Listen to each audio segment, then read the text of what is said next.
welcome everybody, and thanks for joining us for this sixth in the series of really interesting discussions we've been having as part of the Recovery Lab series together with Travel Audience. Today's episode has been all about how to build a recovery strategy using data. And as we come to the end of this series, we have the luxury and the opportunity to look back over how we've used data through this current pandemic to refine our strategies and to understand how we need to respond and react as the situation has been constantly evolving and changing. I'm really pleased that we are joined again by Veronica and Signe from the Travel Audience team. Welcome back, guys. And also from Dominic from Switzerland Tourism, who is going to be talking about his work heading up the social media department there and how you've responded. So welcome to all of you. And I'm looking forward to a really great discussion.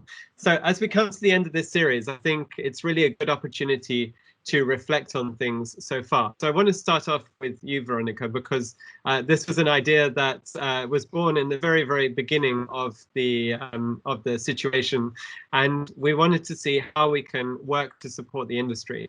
So since it's the last episode in the data series, tell me what are the findings or interesting surprises that have emerged throughout this process, and what have you learned personally, but also amongst your colleagues as well? Well, for us, it's been plenty of lessons learned.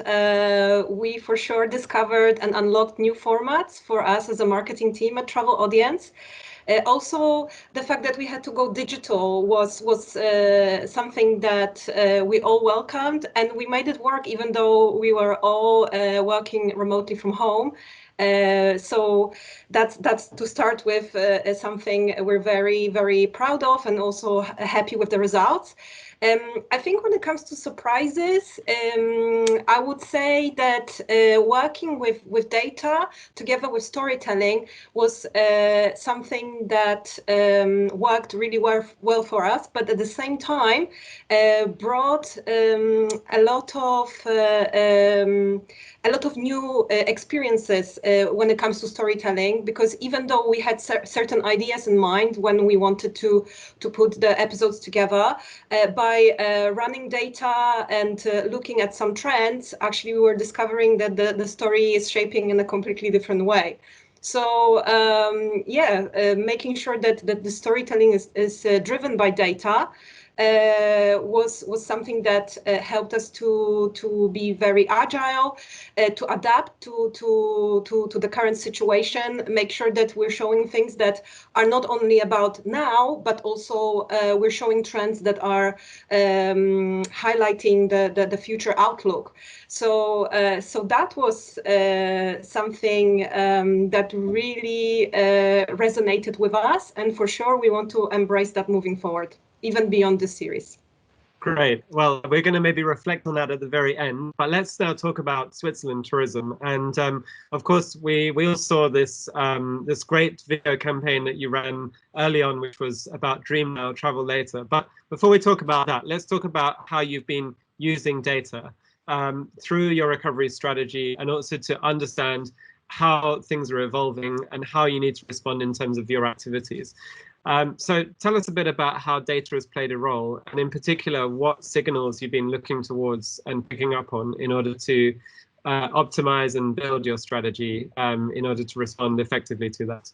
Basically, we always look at data when we're developing campaigns or when we try to create creative, but the COVID-19 situation is a different situation. So there it's not about the usual data, like usual market research or the usual signals you get on the social media platforms. You have to, or we thought we have to work with different data. And that's why at Switzerland Tourism, we developed kind of a COVID-19 dashboard. And this dashboard is accessible on one hand for all our employees. So the employees can access the data there, but it's also accessible for our industry community. And what we display on that dashboard is a lot of different data. So we see there the weekly COVID-19 cases as an important signal. But we also look at our organic sessions on our website, myswitzerland.com, as a kind of a driver for intent. Then we use Google Trends data related to travel decisions, but we integrate also expert opinions from all the employees around in the world in all our markets. Hotel booking data, for example, from Triptease, and then the normal economic data like GDP trends, and also political information, which is crucial, like border openings or quarantine regulations. And we all know quarantine regulations, they adapt on a day-to-day basis, which makes planning even harder. And at the moment, we find especially that the booking data very interesting to plan our campaign and to look a little bit in the future. And this is also something we use for budget allocation discussions. So that's the current COVID-19 picture. So it's really important just to have a complete overview of all of this different sources of data and contextualize that with expert opinions and ideas as well about how the situation might evolve. And crucially, that booking data is what's going to be telling you how the market is reacting to the various other signals that you mentioned, such as quarantine and restrictions and things like that. So a very difficult path to navigate, no doubt, even with the luxury of all of that data at your fingertips.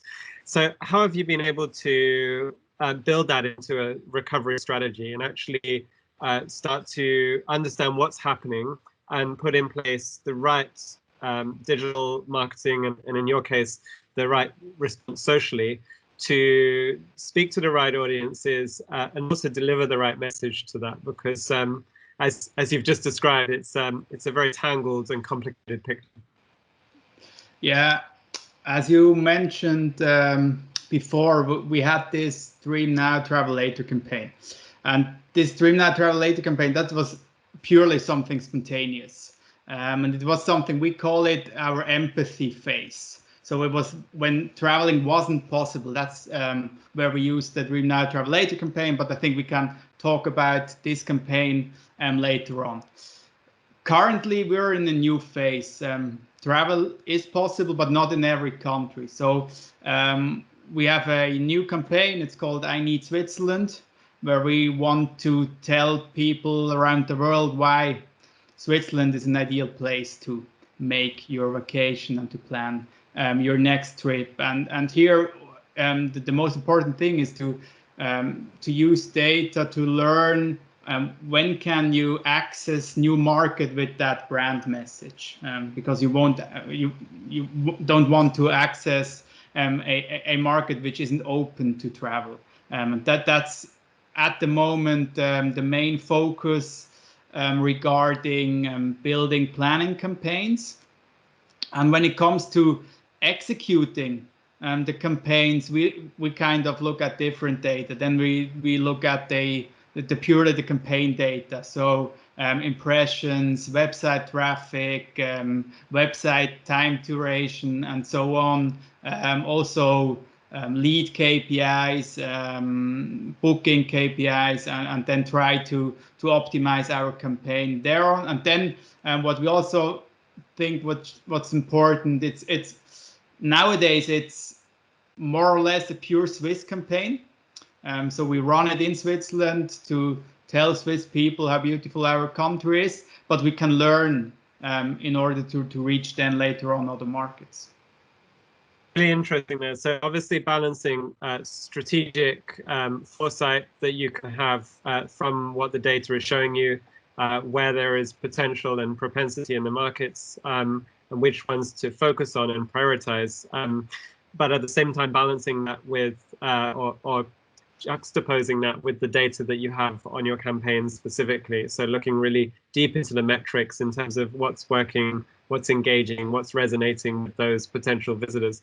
So I guess this is helping you to really refine sometimes very new creative concepts, right? So I guess you've worked for a long time with an evolving message, and this has required you to switch that message quite significantly, both in terms of who you're talking to, but also the message you're delivering to them. So you mentioned about the domestic market, and as far as my knowledge is right, I think that's not been part of Switzerland Tourism's previous remit, right?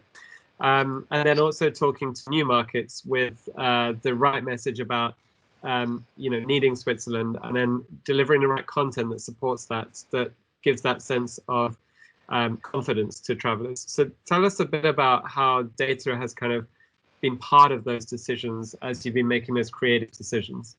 Yeah, let's say that the main factor where we used data was to cope with the uncertainty. What are the travelers' needs during this crisis, and also then after the crisis? So we had a campaign in mind. That was a little bit our luck. So this I Need Switzerland campaign, which I mentioned earlier, that was not something we created new. We had that already in mind, but with a different scope. But where we really used data was in order to understand what are the needs of the people or of who want to travel again, and where do we have to focus on. So for example, we then focused a lot on traveling safe, because we realized that is something that's a message which is important, at least at the beginning of an opening, and then later on you can work with your how can I say that, more or less with your standard messages. But that was something where we use data. We also use data to take a closer look at our customer segments. So what are especially the needs of those segments, and then to come up with different personas and try to develop persona-orientated messages and persona-orientated landing pages, and then make everything work together. That was a little bit our approach for Switzerland. And now we try to use this same approach also for other countries. So really going back and revisiting those stages that are so fundamental to effective destination marketing, looking at markets, the segments, the personas, and looking at their needs and how you can meet and respond to their needs through your messaging. So really insightful to see that that's something that you've revisited completely throughout the process, and something that's been necessary. So I'd love to hear more about the Dream Now, Travel Later campaign, and how that has really evolved over the, since you launched it. As you said, it was almost impulsive. So tell us how that kind of came to be, and then how the brand messaging has changed since then. Yeah, so we talked a lot about data now and the usage of data, but if we take a look at that Dream Now, Travel Later campaign, we have to admit that we acted there more from a gut feeling. So at that time, there was no current and reliable data out there. So it was kind of different decisions which took part there. So, but let's start at the beginning.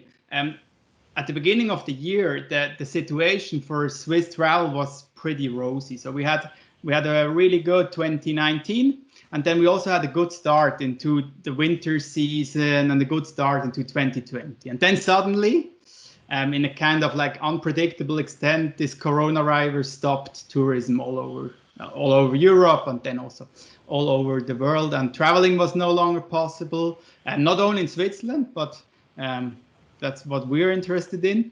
And we realized there's only one thing which remained, and that was like stay at home. And stay at home was kind of the message at that moment. So the first reaction was that we immediately suspended all proactive marketing activities at Switzerland Tourism. I mean, that's like a no-brainer, but you have to stop everything which you have planned. That's the first thing to do, I think. And then, nevertheless, it was kind of clear for us very fast that pure silence wasn't an option, even in this kind of challenging situation, and from my perspective, especially on social media. So we asked ourselves like one question: how can we communicate at a time when traveling is not permitted, and what can we communicate? And then we had like this one idea. let's invite everyone to dream about traveling, because we thought that inspiring content and dreaming of something is kind of inspiring, can be even communicated when travel is prohibited. And what was also important is we can communicate this for a longer period. So we thought about the solution for like 4 weeks, 8 weeks, 12 weeks first, and we didn't want something for just like 1 week. And then just an employee in my team had this one very spontaneous idea in a afternoon brainstorming session, and said, let's use the slogan "Dream now, travel later." And we immediately realized that this slogan, it combines kind of everything we wanted to say and makes it very easy to transport that communication and that idea of the moment. And then I think that the rest was like quick and professional execution. We had the right timing because we were very fast, and then also a little bit of luck. That's also important. You need some kind of luck for a great campaign, I think.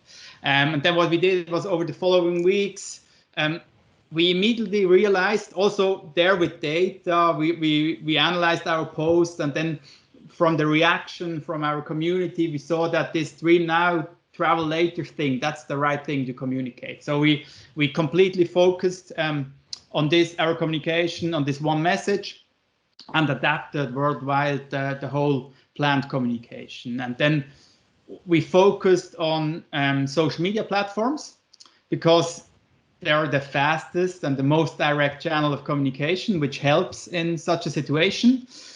Developed various new formats, because it's one thing to have like, one slogan and the focus of communication, but in order to run this communication or this slogan for a longer period, you need to have different formats and to make it a little bit entertaining for your community. And I think then, one of the main success factor was, I think on a Monday night or so, we had this idea that we have to internally produce a mini clip, like 20 seconds, 30 seconds, which summarizes what we think is Dream Now, Travel Later. And then this clip, we published it first on Facebook and then on all other channels at the end of the campaign. It was also in Swiss television as a commercial. This clip was kind of the main driver where everything took off. That's in a nutshell what happened during that time. Amazing. Well, congratulations. I must say, I did share it on my social, so for sure, the impact was really great of this campaign. We really loved it at Travel Audience, and we immediately shared it as a brilliant example of an inspirational campaign at the times of COVID-19 pandemic. Exactly. I think it was clearly a huge success, and engagement, I imagine, was really, really high on that campaign. And I think it's hard to know what anybody defines as viral these days, as things have really moved on from the days of wanting to have a viral campaign. But it's certainly really, really spread well. And I think what we saw is that you set us an example for other destinations. So the hashtag itself became a term that other destinations started to pick up and use in the 2 to 4 weeks that followed that. So I think it really inspired others as well to speak to their audiences and kind of share in the love. So tell us a bit about the engagement and how you evolved from there. Is that something that's still running, for example, in markets which are closed? Is that a campaign that you continue to run, or has that moved forward since that? We once decided to move forward on a global level. So what was also interesting, that Dream Now, Travel Later worked in every market. So it was like a universal slogan. But then we said, okay, we have to move on, keep positive, and then move on. And then we launched in all markets this I Need Switzerland campaign. That's now our new slogan. So there we also kind of looked at the data. We at some time in summer we had both hashtags in place, so there was still that Dream Now Travel Later hashtag used and the I Need Switzerland hashtag.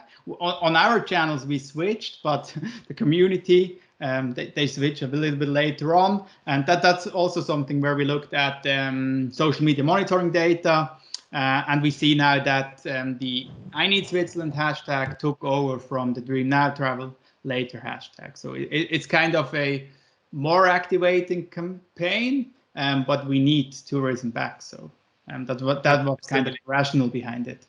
It's the best example of a visitor cycle, and that is top of funnel, as you say, empathy building. But you've got a very captive and engaged audience with an affinity of the brand, who you can now target and refine that message to actually drive them to visit. So congratulations to you and your team for taking it forward as well. So what have your key learnings been in this through this whole process, and through the work that you've done and what you've been able to read from the data as well?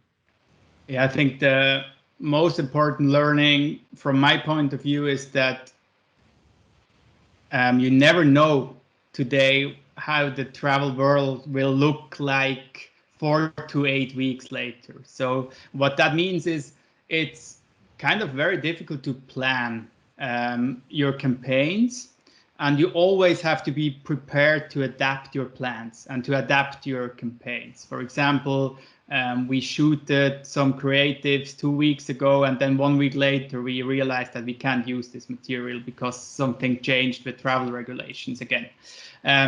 Therefore, when we look at campaign planning, we try to plan the campaign that we are always able to adapt our campaigns in order to new regulations or new policies or new outbreaks or so on.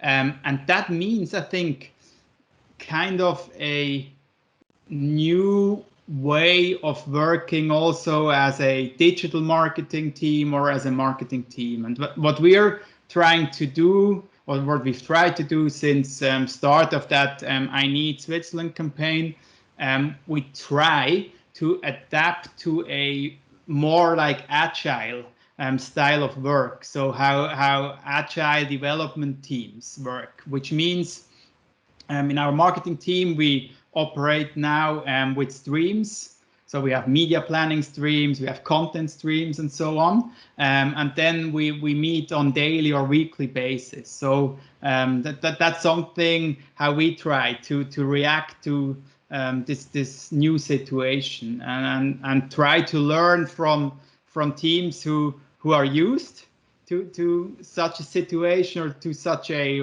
working world, and learn from them and use some style of workings. And that works pretty well during now the summer campaign, and now we're in the midst of planning our autumn campaign, and that's something we want to keep on. Great. So some really interesting learnings there, and I think a whole change in the dynamic of how you work as a team. I imagine also that means moving to streams also means working on a more iterative day-to-day, week-to-week basis, where you collaborate, perhaps in some ways better than you did before. And a more cross-functional way of working also, which makes it interesting, but you also have to communicate more. But I think probably that's the way, at least digital or marketing teams can adapt to that world we're into now. Great. Well, thank you very much for sharing those insights. Signe, I want to jump to you, and you've been part of the educational series yourself, giving a lot of great insights and brilliant learnings to everybody who's been watching. So thank you for taking us through so much data over the last 6 episodes. We really appreciate that. Tell us a bit about what this means for you when you translate that into practice, when you're working together with destinations. How do you use this data yourselves? Well, I mean, the web series have really been a good experience in seeing how, as Veronica mentioned, to link it more with storytelling in a way that the same insight can help a lot of destinations. But what we realized on the practical side, and I think we already touched about it in the other discussions is that really this situation has taught us that every destination has their own story. So maybe Switzerland, for this instance, they're very advanced in using data. They're also, maybe they were also kind of brave in taking this leap of faith and launching the campaign out of the gut feeling, but it's not the same story for different destinations. So before the web series, what we actually did, we launched a recovery initiative, a similar initiative like this web series, but more on one-to-one basis with our customers and destination clients, which was basically doing very personalized sessions and following the KPIs just particular for one destination.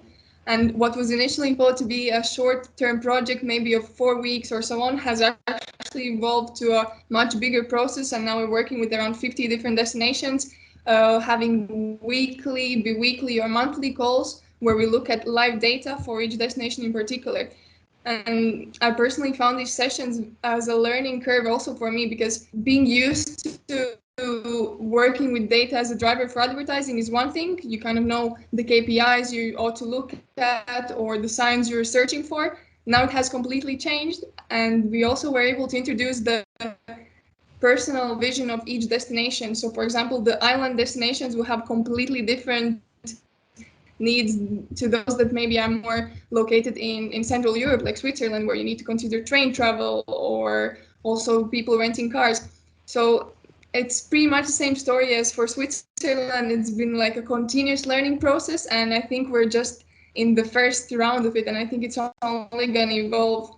Excellent. So it's really fascinating to hear that you've been able to use that data to have those weekly calls with clients and help and support them to really dip in and understand what the data is showing, and to work together with them to understand how to correlate that with their strategy and, importantly, their own unique context. And I think we've all learned a lot through this process, both about what kind of how to create really effective engagement. I think everybody's got now some great examples of when they really hit the sweet spot with their followers or their audience and created that traction, but also how to really go into the detail when it comes to targeting and to providing the right offer to the right consumer at the right time, which is to a larger extent what this series has been about, is understanding who is the right market, how do we engage them, and how do we engage them at the right time with that right message. Thank you so much to both of you from Travel Audience and the rest of the Travel Audience team for setting up and sharing so much data and insights over this series. And thank you again, Dominic, for this brilliant insight that you've shared. I think we all feel like we understand the cogwheels at work at Switzerland Tourism and just how passionate and committed you and the team are. But also importantly, how you've been able to use data and become more agile than you were before. And I think you were already a pretty effective agile team before this, but things shift and things change, and that's exactly what you've done. And I think you're clearly well placed to support the industry to recover in a really strong way. So thanks to all of you for sharing those insights, and we look forward to reconnecting on the next episode or series together with Travel Audience and Switzerland as well. Thanks a lot. Thank you. Thanks.